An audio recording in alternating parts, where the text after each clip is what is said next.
Hello everyone, it's Lee Barker, the president of Sparton Resources here.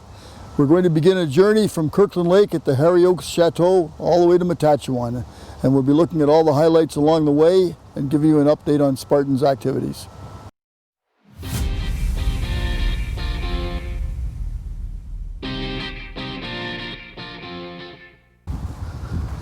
Harry Oaks, who became a baron, was one of the richest men in the British Empire. He discovered the Lakeshore Mine in 1911, staking claims at minus 40 degrees Fahrenheit at midnight, and his success continued on until his unfortunate demise in 1943. Harry's prospecting guidelines after spending many years outside of Canada exploring was he would look for mineralized porphyry near bodies of water.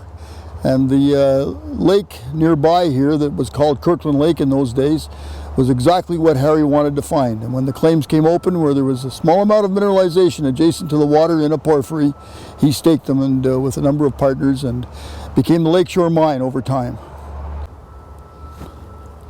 The Lakeshore Mine produced over 8.5 million ounces between 1911 and 1967. It made Sir Harry Oaks one of the richest men in the British Empire. And he was a very wise person in a way because he kept a direct ownership in the mine, didn't pass it off to investors or to the stock market, and he was able to keep personally most of his wealth. This was the remains of the lake where Harry Oaks staked his initial claims and developed the Lakeshore Mine, which is just actually sited slightly behind me now. And Sir Harry built his chateau on this site so that he could keep track of the operation directly. And as we know, he was a hands-on person and always wanted to know how things were going and kept a very tight ship, operated a very tight ship. We've stopped here not just to look at the museum, but I also wanted to stress the similarities between the geological aspects of why Harry Oaks staked his lakeshore claims and the situation in Matachewan with our ground. As I said earlier, he was driven by mineralized porphyritic rocks adjacent to bodies of water which he felt hosted structures, and this is exactly what we have at Matachewan on the Oaks leases that he sponsored the exploration of. We have a mineralized cyanite porphyry there with quartz veining in it and rusty rocks with mineralization, and it's right beside the lake, and the body of water that hosts the lake also, we believe, hosts a structure. It's been mapped by the government on the geological maps. So that's very important, and that we feel actually emphasizes why Oaks supported the work in Matachewan personally with his own money.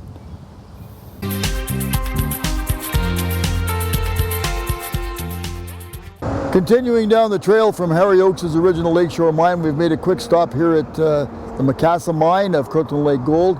This is one of the deepest mines in the area and the westernmost production on the Kirkland Lake belt.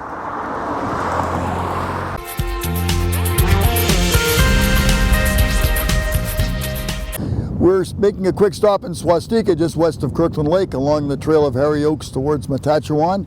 This was going to be our logistics base for our equipment and a small office space, and we're right immediately adjacent to the Swastika laboratory where we're going to have our samples analyzed. This is going to be very convenient, and we're going to be able to be based here because we have all the support and infrastructure from the Kirkland Lake mining community.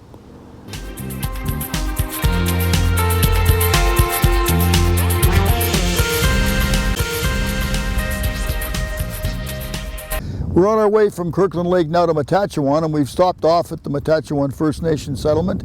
Matachewan First Nation is one of the Indigenous groups that we discuss our exploration permitting with because they're closest, of course, to the Oaks project. And so far we've had excellent cooperation with them, and they've been very supportive of our planned work program.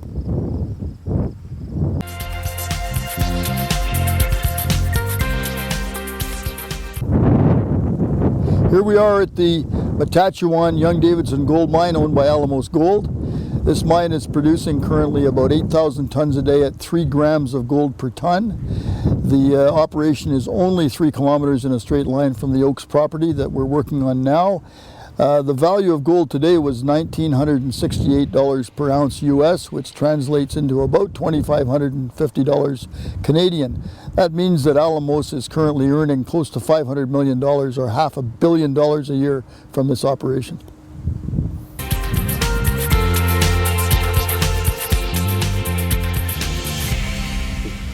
This is the last stop on our tour from Kirkland Lake to Matachewan to the Oaks project.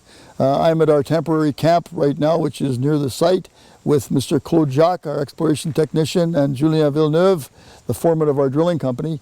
And we've been here for a number of days now, preparing various aspects of the project to get drilling come the end of September when we get our drilling permits.